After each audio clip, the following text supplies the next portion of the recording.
ছোটবেলায় সরস্বতী পুজোর দিনটা ছিল আমার কাছে খুবই আনন্দের। কেন জানো? কারণ এই দিন বই নিয়ে পড়তে বসতে হতো না, যে শুধুই ছুটি আর মজা। বাগদেবীর আশীর্বাদে আজ আমি একজন শিক্ষক। অনেক দিন ধরে আমার মনের বাসনা ছিল যে মা সরস্বতীর পূজা করব। আমার স্ত্রী নেহা, ও একজন শিক্ষিকা। ওকে বলতেই ও রাজি, আর আমার ভাইদের জানাতে ওরাও সবাই মিলে এগিয়ে এলো। অনেক দিনের আশা আমার পূর্ণ হলো। মা সরস্বতী এলেন আমাদের ঘরে।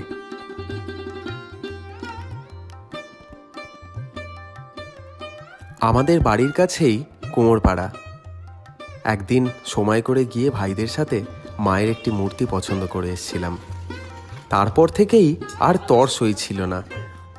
অবশেষে এলো সেই শুভ দিন।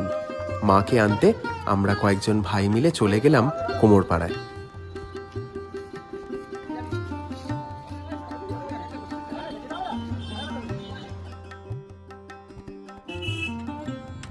ডেকোরেটর, লাইট সবই একদম রেডি ছিল। আমার ভাই আর নেহা মিলে ডেকোরেশনের খুব সুন্দর কিছু কাজ করেছিল, যা দিয়ে প্যান্ডেল সাজানো হয়েছিল।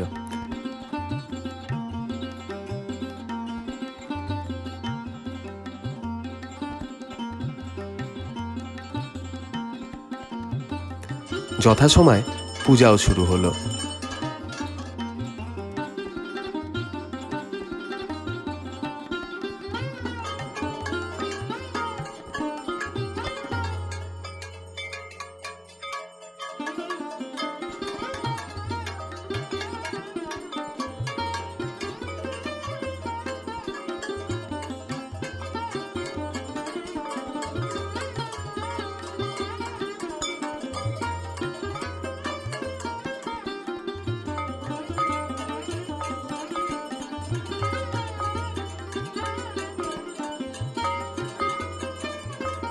পূজার্চনা শেষে এবার হোম।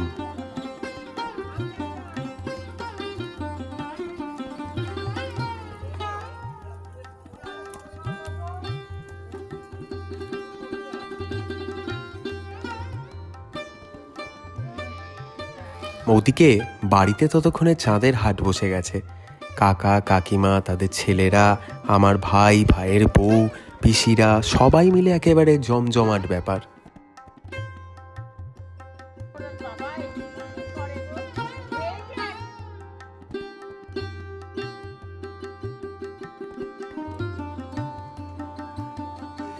দুপুরে খাওয়া দাওয়ার আয়োজনও ছিল দারুণ।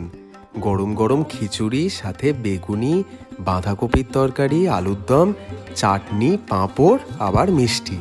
সবাই মিলে যা মজা হলো, দারুণ।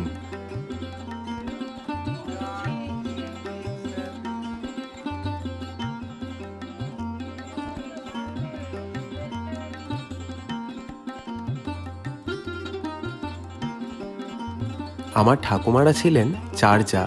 তাদের মধ্যে একমাত্র ছোট ঠাম্মাই এখনো বেঁচে আছেন। আমরা সবাই ছোট থেকেই তাকে ছর্দি বলে ডাকি, আমাদের সবার প্রিয় ছর্দি। আমরা সব নাতিরা যখন একসাথে হয়েছি, ছর্দি কি আর আমাদের অনুরোধ ফেলতে পারে? আমাদের সবার সাথে বসে এক এক করে ছবি তুলল। খুব মজা হলো আজকে।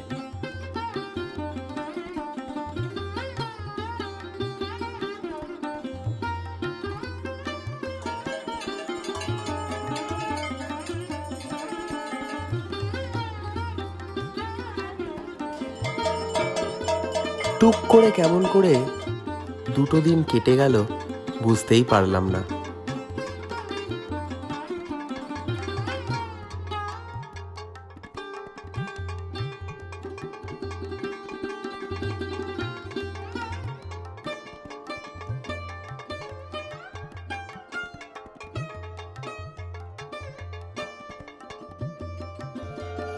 এবার মাকে বিদায় দেওয়ার পালা। মা কাকিমারা মিলে মা সরস্বতীকে বরণ করে নিল, আর কানে কানে বলল, আসছে বছর আবার এসো মা।